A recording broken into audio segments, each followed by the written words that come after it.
Good evening and welcome to the Late Night Business. My name is Ian Dennis, and as always, each and every week we have a very interesting show lined up. And today, it's no different. Tonight, we're going to be having a conversation with a gentleman who's actually set up a college, has actually run several businesses that you're going to be finding out how they came to be. But before I get to introduce my guest, I want to remind you that you are here at the Capital Club, the place you need to be as an entrepreneur, because at the Capital Club, you get access to a wide array of amenities. We are filming right now at one of the meeting rooms called Malaika, actually. There's the gym. You can actually spend your full day here as an entrepreneur. Start with the gym, you can do the spa, you can do your meetings, you can have your entertainment at the restaurant upstairs. So join today and be a part of the Capital Club. I also want to remind you that two of my books, one, Food for Thought and Business Conquest, are actually out at the textbook center, so go grab yourself a copy. The gentleman I'm speaking about is none other than Mr. Josephat Saitoti.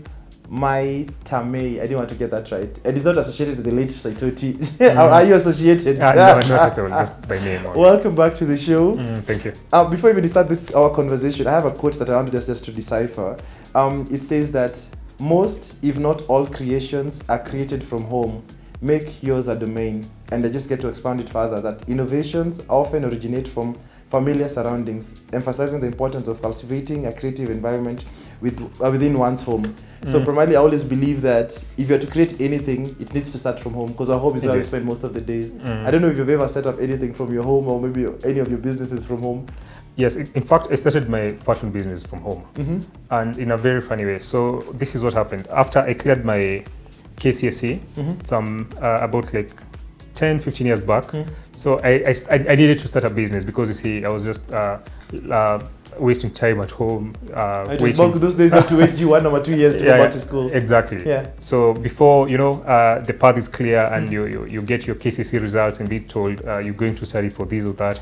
So I started out, I noticed many people around me had jeans that had faded. So we had this situation whereby you fall in love with a garment. It could be a jacket or a trouser, and of course, with multiple washes, with multiple wears, it fades. Faded jeans.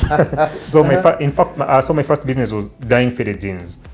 So I was my first customer, and so I approached a person, a family friend who had a shop around Narok Town. So I used to.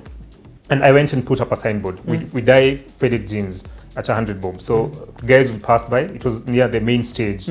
So they will drop the jeans there. The guy will call me. I go pick the jeans. And then I'll go back with the jeans at home. And then we had these. My dad used to prepare a lot of supu. Zanyama. Yeah, zanyama. Mostly he was boiling migu.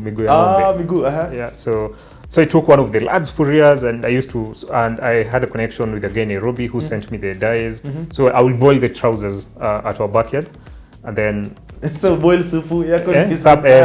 Boil soup. I'll just use the same setup, the same jiko, the same sufuria, but just I had to get like in here to boil two jeans. So boil the jeans and then take them back. How was that business? So it was immediately after Form 4? Yeah, it was immediately after. Yeah, it was lucrative because I was getting a kg of dye for around 300 shillings, and that will dye about 20 trousers. So 20 trousers, that's almost 20 times 100, that's 2,000. That's 2,000, and the expenditure was 300 shillings. 300 shillings, and you see, so that's the home point. That's where the home point is coming in, because I was doing the entire dyeing at home, so there's no expense on my side, because I was using kuni. I was getting just magic from the tap. I had a big sufuria. I was the only employee, so it was easy. And then the person wasn't charging me much, so in fact, he was just doing it for free. So I will check the trousers there, the jackets, and then the people will come and pick them later. Interesting. So primarily the dye was that you put it in the sufuria, you heat it up, and then you put the jeans. Yes. So it had two stages. So stage one, you put the sufuria, and then fill it with water. Then when the water starts boiling, you put in the dye. Let it boil for some time, and then now you start putting in the trousers. Has it ever backfired? No, it has never backfired. It was very straightforward, but the fabric, it's jeans, so denim, and denim is very good with dyes, because it's a natural fabric, it's really absorbent. Yes. And how big did that business grow to? How long did you do it? I did it up to the time I was going I came to Nairobi, because I wanted to study some accounting packages, so I did it for about 6 months. And how much money did you make out of it? Enough to sustain me at that time. Because the point was, I wanted to be self-sustaining. And there's this thing when you finish. I don't know if it was only for our family, but when you finish high school, you send off. You sort of find it hard asking for sustenance money from your parents. Yeah. So I just needed something to keep you going. To keep me going, to buy airtime, to buy me, clothes, and to give me that experience to run a business. That's quite interesting. I didn't even know about that part of the story. So the first question I like starting officially the conversation is that what exactly are you most grateful for today? Personally or personally, as the CEO of a business? Personally, generally, what exactly are you most grateful for? Okay. In any particular context, as much context that you want to put it in.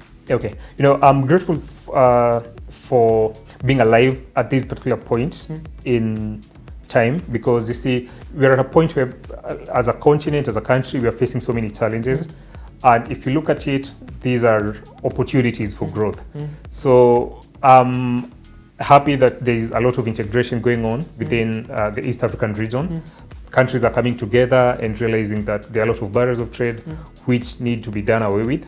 And with that, then it's opening up more opportunities for entrepreneurs, for human labor to move across the region. And we only hope for better times. Interesting. So let me just take you back, because right now what's it called? You're CEO of various different companies. There's printers, there's the Delight College, there's the training company. Let me take you back growing up. Did you ever imagine that you'll be at this particular point that you are today? Or what are some of the aspirations that you had growing up? Some of the aspirations I had growing up are, number one, I wanted to study medicine while I was in high school. Why? Because, due to the societal pressure, because people are telling you it's the best paying career, you're guaranteed of a job. So I had my attention fixed at studying it. But then again, from when I was in high school, in Form 2, I started noticing I was more of an arts person, and arts and business, because those are the classes that I was just naturally feeling very at home with. And some others like the sciences were a bit not flowing so much.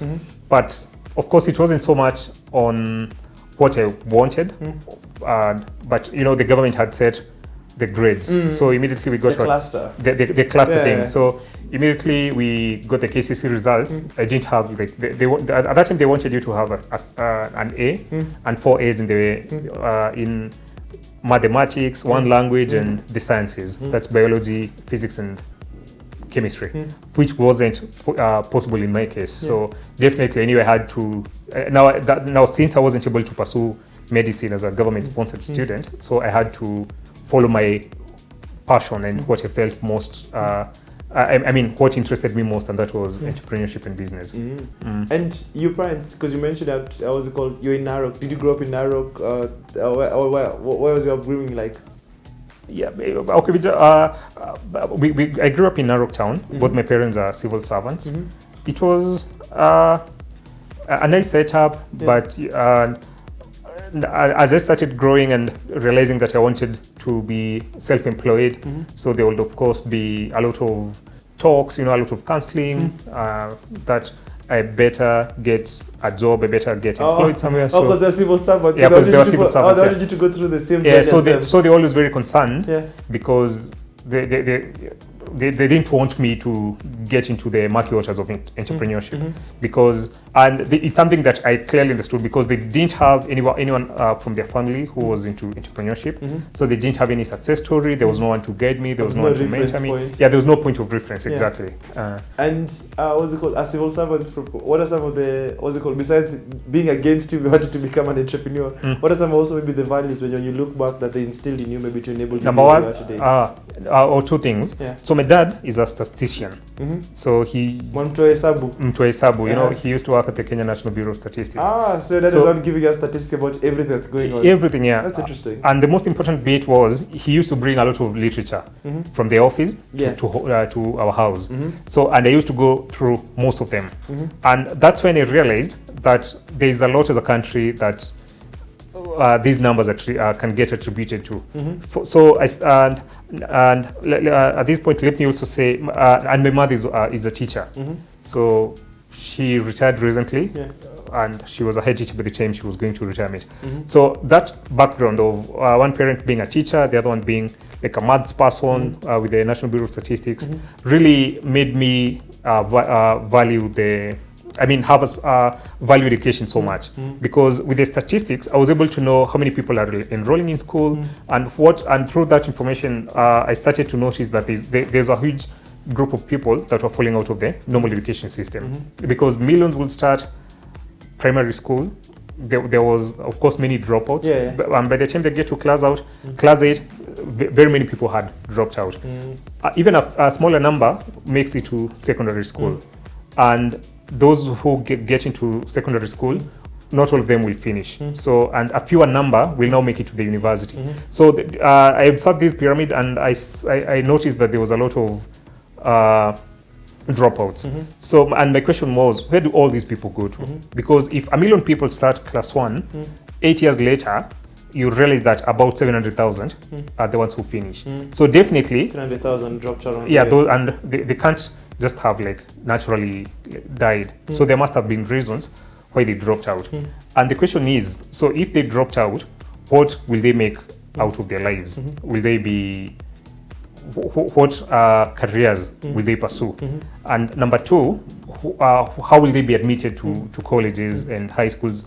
And they don't have the KCC results, that kind of thing.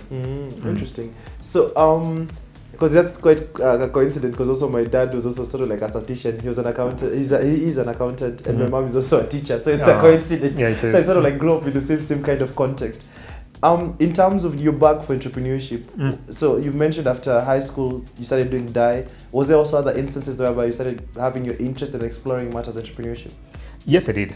So the first thing after I started doing and of course there was the high school beat of selling things like we used to bring in cartons of biscuits and then we'll sell it to people. That's in high school. That's in high school. Because there are always hunger pangs, and a person for whatever reason could have missed supper and they need something to eat. So we used to sell. It was a booming business. You could get like some small money, which was a lot at that time. So after doing the dyeing business, I really, because you see, I wasn't feeling the vibe of Narok because it's a small town. Oh, that's the town you grew up. It's the town that I grew up. But I went to high school in Nairobi school. So I loved the vibe and the speed of the city. So I talked to my parents and asked them that I need to come back to Nairobi so that before I get admitted to the university, I can study some accounting packages, ACCA. So when I came back to Nairobi, I immediately started entrepreneurship because I used to sell flash disks. At that time, they were very new and very few people were supplying them. So I'll get them from some Chinese at Accra Road, Accra Plaza, second floor. Get them at a low price, so they're selling them at around 500 shillings, and I will sell them at around 1,500 shillings. Wow! So I'll just like advertise. That's like 200% in college, and so I'll go to a cyber, just put my number, flash disks. On a poster, I will just make an A4 poster, flash disk at 1,500, 32 GB, and my number, and I will get a lot of calls. So, and that's a business that I kept doing up to the time I was second year in uni, because now I went to UON main campus, and it has a very huge student population. So I will go to all the hostels within the main campus, and they're many. They're about at my team there are about 10. So put the posters. And I will get a lot of calls to do the deliveries, and I was just like making easy money while studying. Interesting. So the flash disk business was one of the businesses that you did, and then how did it? So you used to do it when you were still in university, or how did you used to combine at that particular point? So here's the thing. So after I came to Nairobi, I started now selling the flash disks from. In college, I was at college in CBD and in the uni. So eventually, I noticed. Oh, so you're doing your undergrad, you're doing your accounting packages, and you're also doing business. Yes, business. You did come to Nairobi to play. I didn't come to Nairobi to play. So, but eventually, I dropped out of the accounting packages because I realized it's not my calling. You're doing ACCA? I was doing ACCA. So it's a coincidence. I also did ACCA. I also dropped out. I dropped out. I dropped out because I was like, this thing is not practical. What did you drop? I dropped it after 1 year. After 1 year? Probably that should be maybe however, it was not time wasted because I'll come later to tell you how beneficial it was. So while selling the flash discs, I noticed a lot of people are asking me, could you please start selling something with these flash discs? Because, and that's when I decided, why don't I, instead of selling a flash disk, why don't I sell the flash discs with something in it? So I did some research online and realized that there are a lot of free business plans that I could sell to people.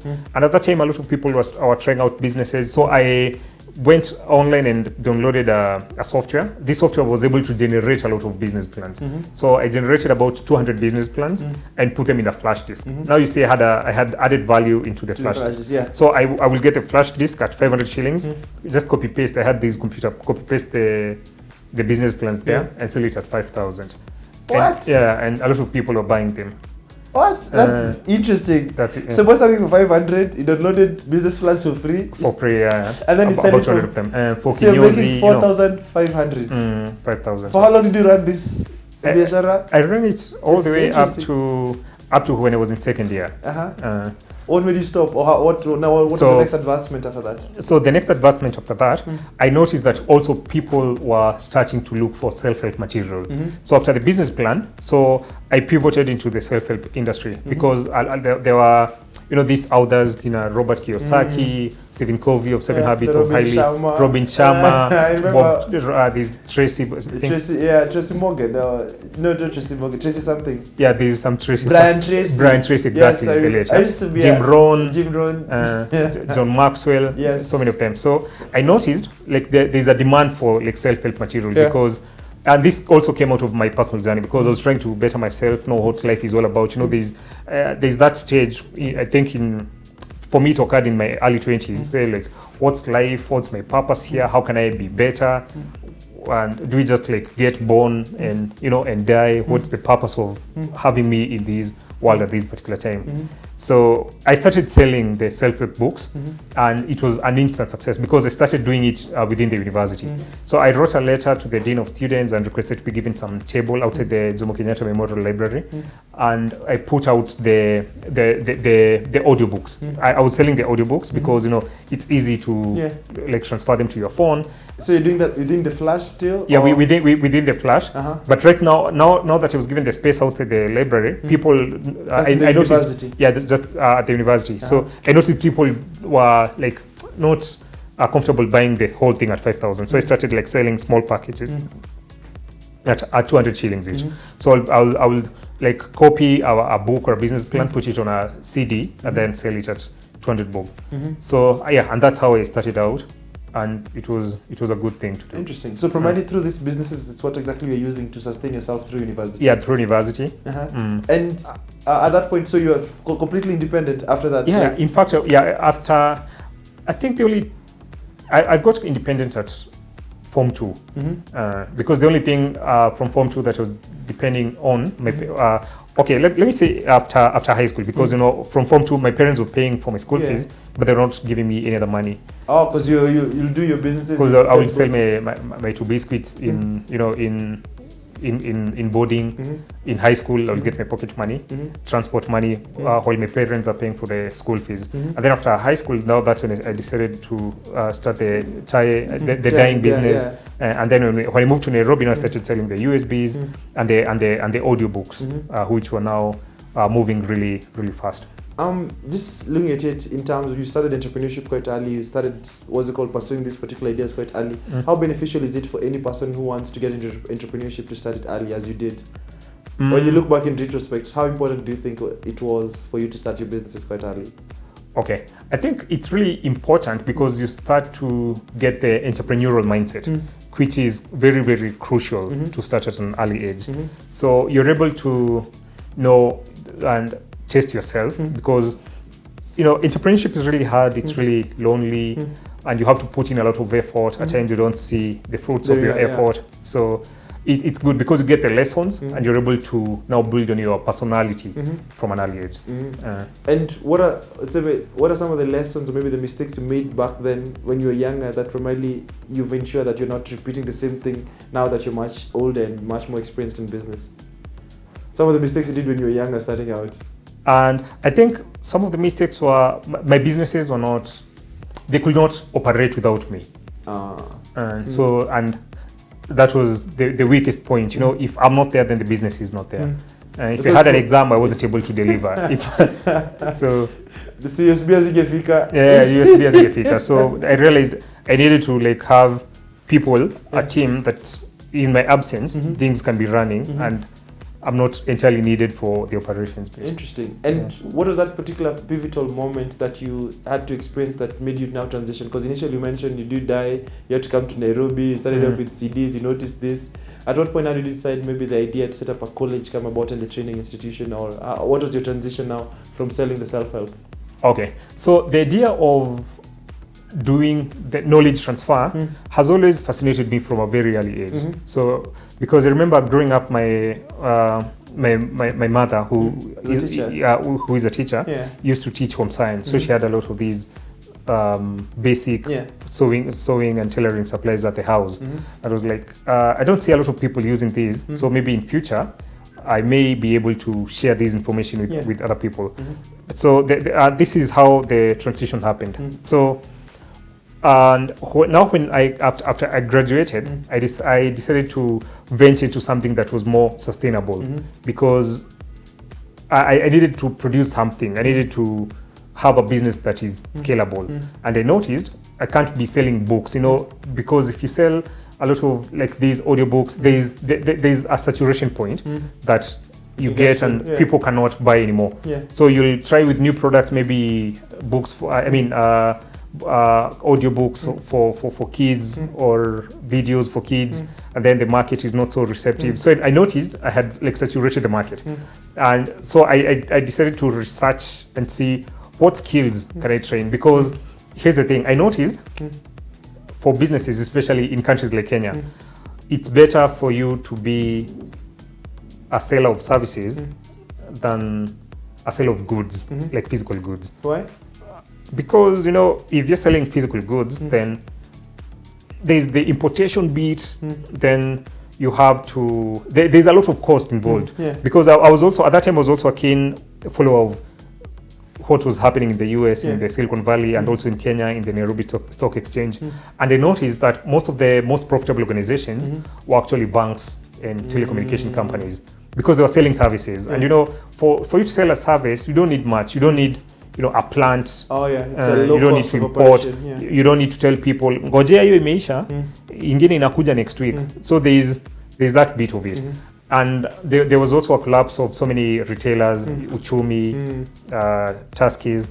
So I was like, if I had my products and I had maybe given products worth 300 million to Tuskies or Uchumi, because I saw a lot of business people suffering. So I was like, no, I have to come up with a better model of operating. So that's why I decided to focus on a business that is service-based. In that, as long as you're transferring knowledge, then you're in business. All right.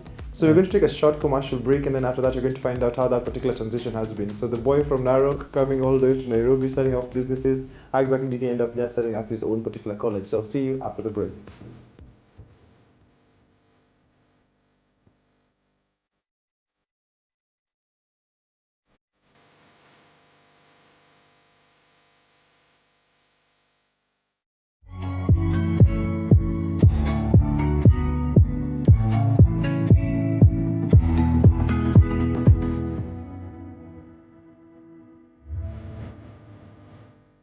Welcome back to the show. Before we went on the break, Saitoti was just taking us through his interesting journey all the way from starting out a dye business in Narok, coming to Nairobi, setting up multiple businesses while still in college. And we're having this particular interesting conversation before we went on a break in terms of your preference for service over goods. Over goods, yes. And you're making the argument whereby goods have much more capital cost tied into it as compared to service. Yes. So with these particular thoughts, that's when this thought was triggered out of your research, because you talked about the NSC and what you had observed. Yes. What kind of business did you go into for services? So for services, I noticed the gap, because, you know, and while I was in the university, there were so many of us pursuing Bachelor of Arts. And BA. Yeah. The bachelors around. Bachelors. So I used to talk to the people who are second years, third years, fourth years, and I was like, so after you've studied sociology, where do you get a job? So they're telling me, you know, you just try anywhere. You can get a job in banks. You can get a job in whatever organization that needs a sociologist. I'm like, so what are you going to practice? So and then they kept telling me, you're taken to a training. So we had a lot of companies like Deloitte, coming, PwC coming in to like recruit people and go and retrain them. So what struck me most is that people did not have actual skills that could earn the money, regardless of whether they're employed or self-employed.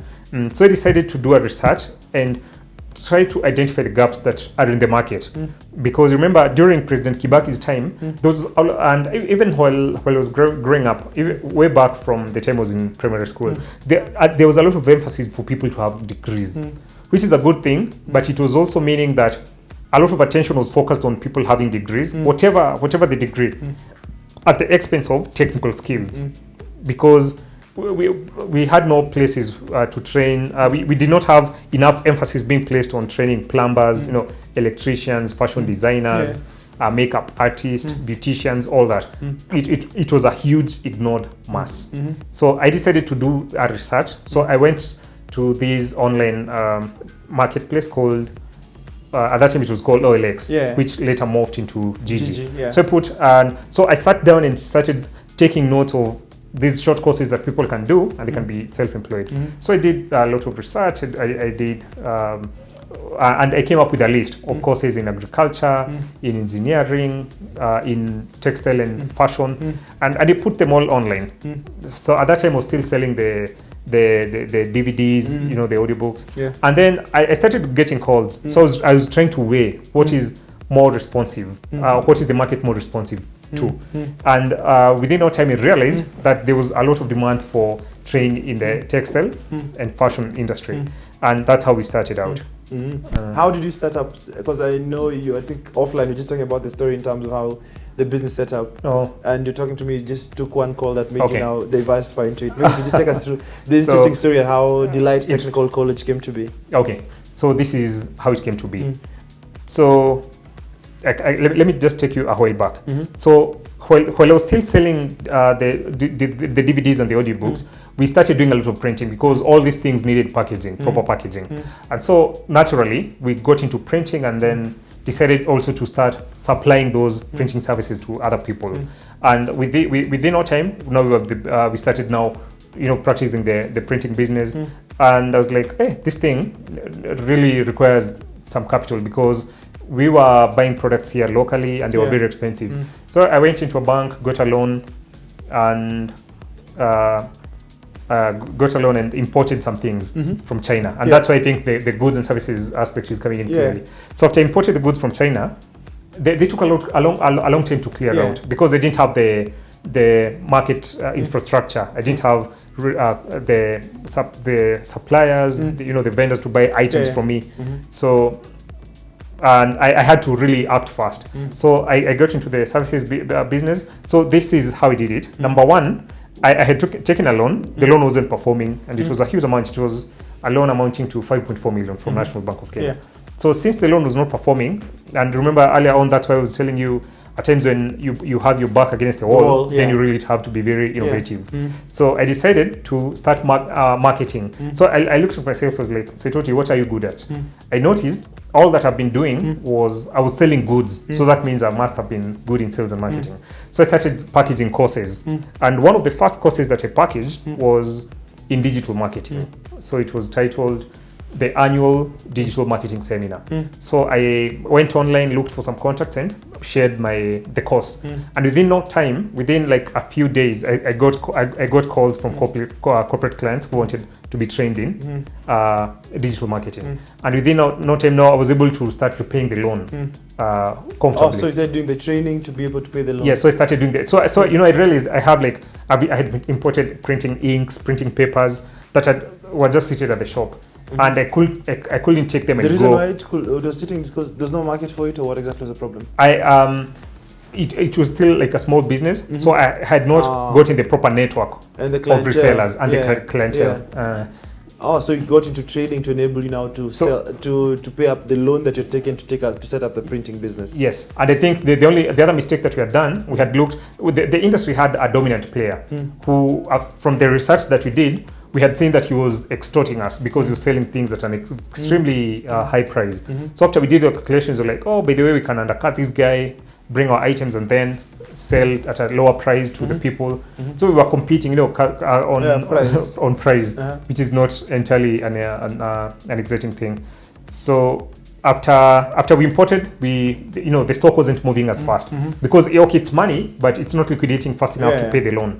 And at times we even had to sell at a loss or sell at cost. If you bought it at 6,000, you sell them at 6,000 so that you can get money, which you're supposed to pay back to the bank. But you know, the loan, definitely there's interest. If you default, then there's an interest. So with the training bit, I was like, oh, so this thing is nice. Like we can offer training services, charge 22,000 per person. If you do that, if you train like 10 people, you see you're talking about 220,000. If you pay the hotel charges, then you're left with and the facilitators, then you're left with a clean margin of we're talking about something like 150,000. So it makes up substantial money. Yeah, you make a substantial amount of money. Oh, so that's how we got into training. But mind you, so when now this training bit, I had not known what the market will respond to. So I noticed, so people want training on digital marketing. So we started training digital marketing. At the same time, I used to get random calls about, that was in 2015. So people are calling me, oh, I've seen you guys are also training in fashion design. Where are you? So they will come, we talk to them. But at that time we didn't have, it was just like an advert out there, but we didn't have the actual facility. So in 2018, in January 2018, that's when we got a first call from a student who seemed very serious and very ready to join us. Her name is Anatolia Ringoma. I do remember the first I remember the first student. So she resides in Langata. So she called me and I picked the phone and was like, oh, this is Delay Fashion School. I was like, oh, my name is Anatolia Ringoma. I live in Langata. Where are you? So I told her we are in town along Biashara Street, Dev Towers. So she told me, okay, so send me the location. I'm coming in. I should be there in 30 minutes. And so that was what now jolted us into action, and we started the school. Interesting. Because you know, we didn't have any sewing machine. There was nothing. There was just an advert online, and the person now with my phone. And Delight, primarily you guys train on fashion and Mattis textile. Why did you choose this particular niche? It's not a niche that we chose exactly, because you see, we always wanted to fill this gap, the skills gap that exists very much in this country. Because you see, whenever employers say that they lack the proper people to employ, then that means that many people are not being trained with the skills that these employers need. So what made us get into like the fashion industry, number one, is the research that we did, and we realized a lot of people want training in the fashion in the fashion and design industry. That's number one. And number two, we also decided to focus primarily on fashion and design so that you can give people as much practice as possible, because we believe in, you know, practice makes a person a better profession. So I mean a better professional. So that's what we do mostly. And how was it? So you set it up with one student who came up out of the doubt of putting in an ad, which primarily sparked the whole, what was it called? The whole movement of now moving just from a trainer now to becoming a college. From corporate training into technical training. Technical training. How's been the process now of growing up a college? Because I know it's getting to attract students, making it become an institution by itself. How exactly has that process been? It's been really tough because, but the good thing is we had now the corporate training arm sustaining the technical training arm. So we will do training in customer service, that's the corporate training, and from the returns that we will get from that training, we will now sink them back into the technical training bit. So it's been an interesting journey because we've been able to expand, train more students, and also see them start their own businesses, get jobs, pursue their hobbies. And what's been the secret behind the success that you've experienced so far? Because you know, starting up a college, just as even any school, it's quite a tall order. In order for you just starting out from one student, you don't know who's going to come, but you still have to pay a premise, you still have to pay all these particular expenses and incur all these expenses. How exactly has it been? I think what has really made us be able to run it up to this point is the background that Delight has. So we were quite diversified while we were starting out. So we were still selling printers, and we do also repair them as well. Number 3, we had the corporate training arm. So all these were able to sustain the technical business before it was able to, sustain itself. But right now it's able to sustain itself. And I think what has made that possible is the amount of resilience that we've shown in the business. Because, it's a business that had to go through COVID, where we had to keep on paying for rent for entire classrooms without no meaningful revenue. And so and how do you manage, because there's always this particular saying that what's it called, you can be a jack of many trades and a master of none. So what's it called, in the printing business, you're running the technical college, you're running the training, how are you able to keep your hands across the different businesses, and how exactly are you able to ensure all these businesses are able to operate on its maximum? I think it's due to the kind of team that I'm privileged to work with. Because so for every business, there is an expert who's able to make decisions on behalf of that business independently. So the management is unified, but each and every business has an expert in that business who's also very committed to the success of that entire line. And how do you usually now split your day across all these particular different interests? I split my day into like 5 minutes of, so I try to get to the office extremely early so that I can have my own time, which is can be any time from 6 a.m. up to 8 a.m. Oh, you're already in the office? Yeah, I'm already in the office. So that I can have time to do like my own strategic and analytical thinking. And then from 8, I always divide my time into like 5-10 minute blocks and give every business its own time. How do you do that? By having meetings. And so we have these meetings early on in the morning from each of those departments, plan the day, and of course we always leave room for things that may come in the way. And so this is what I tell them. I can only schedule my day up to 10 a.m. But between 10 a.m. and 4 p.m. I'm always now around, just like moving around, making sure that things are are running as they should. Another thing we're also talking about is in terms of how capital intensive the technical college business is, or rather the college business is. Were you able just to start it and execute it just through applying back, or did you have to raise capital? How exactly was that particular process of raising capital for the business? For the business, we've only so after the first mishap that we had with the loan from National Bank, so I decided to never go back and get a loan from anywhere. So we decided to just grow the business organically and let the business prove itself. So if a business is unable to sustain itself, then that means it's not profitable. So, and there's no point of running it. And how able, because initially what you mentioned that is that you always have to initially, what's it called? Like what exactly I wanted to get into, like you mentioned, initially you'd gotten the loan. Yes. And then you learned from that particular experience, but you've said right now you're preferring now to go the other route of trying to apply to the thing.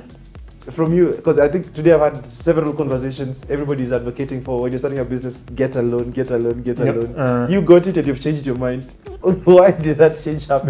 Because you see, the problem is, so for a business, you have to think long term.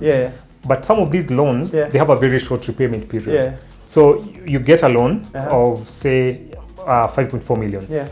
And within the first 30 days, you're supposed to make the first payment. So you notice within the first 1 year, you don't have the actual 5.4 million. You have like even half that amount. Because you have to pay it back. Because you have to pay it back plus interest. So I think there's also a need for like lenders to try and have facilities and structures that are suitable for businesses, suited for long-term growth. Because seriously, if I give you 300,000 today and I want it back, if it's a growing business, and there's so many risks with expansion, with growth. So if I give you a loan of 300,000 and I need you to pay me 400,000 within 12 months, then you can eventually you'll pay me the 400,000, but you won't have any business to run. And in growing all these businesses, what are some of the lessons that you've gained in terms of growing a business? Because starting a business, everybody wants to start a business, but not everybody is able to grow a business to its absolute maturity. What are some of the lessons that you've learned from it? Okay, I've learned that everyone is unique, and the worst mistake you can make when you want to start or grow a business is copy anyone, because we're all gifted differently. Everybody in Kenya wants to copy. You open a shop here, and that's the worst thing you can do. Because you see, if you copy someone, then you can only do what they're doing. But if you start a business using after doing your own research, then the growth is unlimited, because you only have you to set the standards on how far you can go and how good you can become. And running this particular business over the years, what are some of the challenges you've experienced? And what is it called? Maybe some of the awards of advice that you can actually share with regards to overcoming these particular challenges. So, the challenges and some of the lessons that you've gained out of this particular challenges. Yeah. We've had our fair share of challenges. Number one has been the numerous shutdowns. Of course, there was like the COVID thing. Oh yeah, COVID is.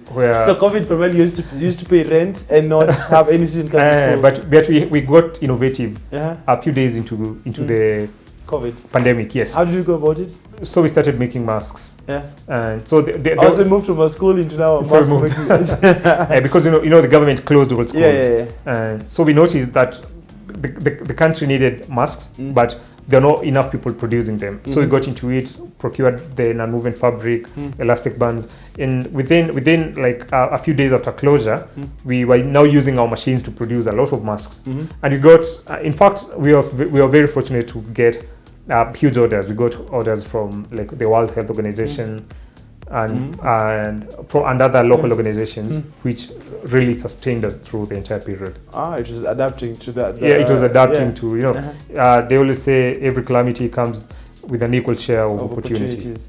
Interesting. And because I know COVID I think there was that, and then recently there's been the civil unrest. The mandamanos. Yeah, the mandamanos. I think they've cut across the entire country. Like I've seen a lot of people complaining.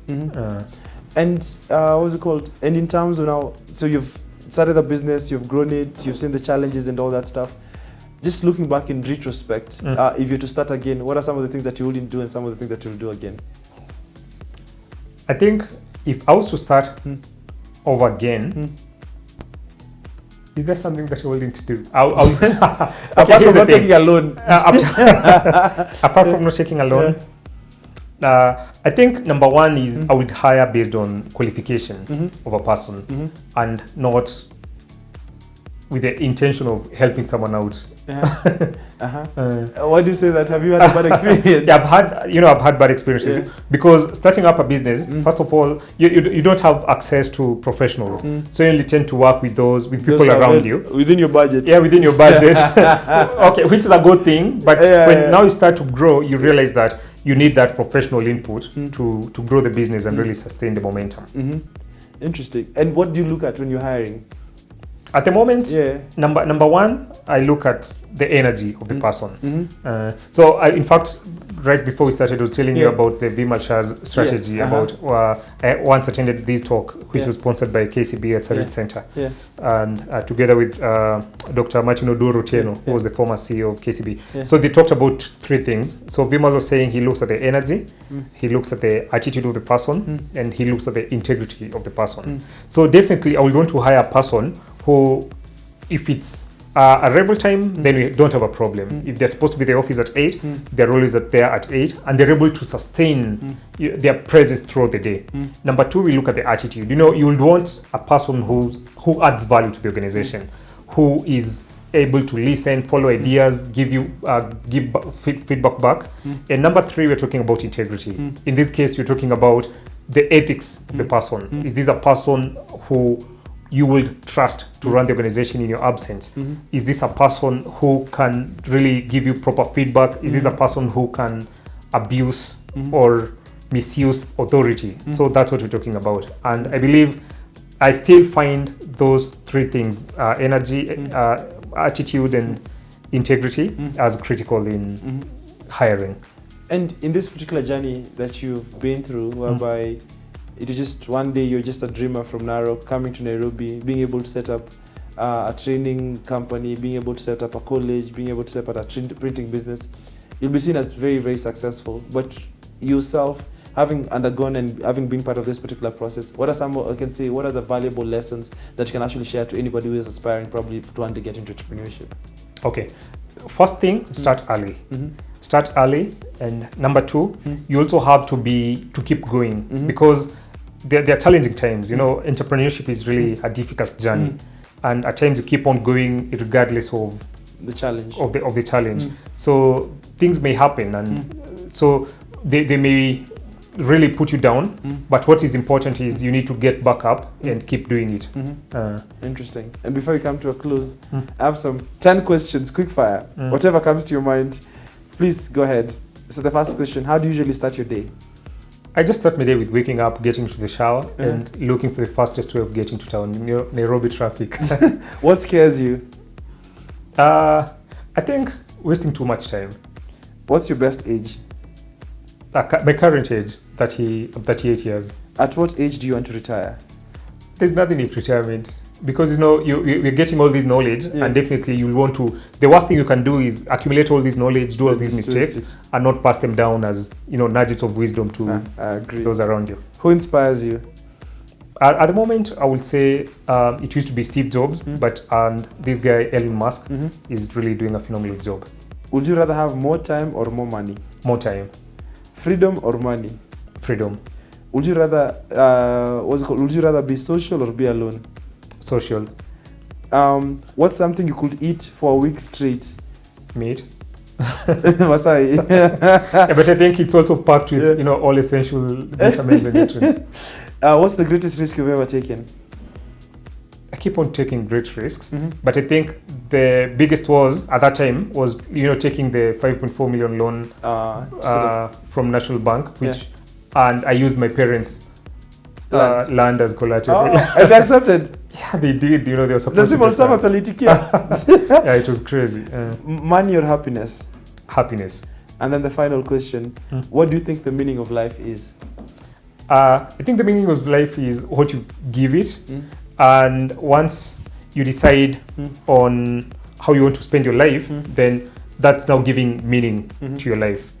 Because if you see it fit that you qualify as a teacher and you decide to be the best teacher possible, then that's giving meaning to life. Interesting. And also meaning is what gives life the purpose. And because like right now you're important because you are a son, you're an author, you're a journalist, that kind of thing. So if all these things are stripped away, then you don't have your purpose. You don't have a purpose. You don't have a meaning. You're like, what am I even waking up to? And I fully agree with you. Thank you so much, Josh, for having.